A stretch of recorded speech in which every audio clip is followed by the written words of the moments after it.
Questo è un evento storico perché a Vicenza un monumento ai paracadutisti non c'è mai stato. Dopo l'annuncio comincia a prendere corpo il progetto del monumento ai paracadutisti d'Italia a Vicenza, un'opera in granito in Viale Roma per commemorare i caduti. C'è tutta la totale disponibilità del Comune a collaborare per portare a buon fine questa operazione, che però è soggetta a un vincolo monumentale che c'è su Campomarzo, quindi qualsiasi azione dovremmo fare dovremmo coordinarla e chiedere i permessi alla sovrintendenza che giustamente chiede tutte le caratteristiche tecniche di questo monumento per poter valutare poi il posizionamento corretto e degno all'interno del parco. Sarà un manufatto di circa 2,5 metri d'altezza con una doppia piattaforma, una torre ottagonale, una replica del Sacrario di El Alamein.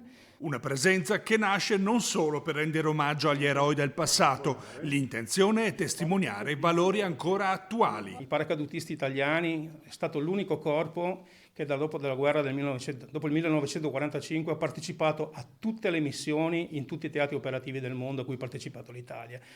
Quindi sono stati riconosciuti, voglio dire, il loro valore non solamente sul campo come soldati, ma anche come uomini, voglio dire, come si sono rapportati nei paesi dove sono andati. E quindi abbiamo avuto il plauso di tutti quanti gli altri eserciti, le altre persone che hanno collaborato con gli italiani, voglio dire, proprio per il comportamento di questi ragazzi.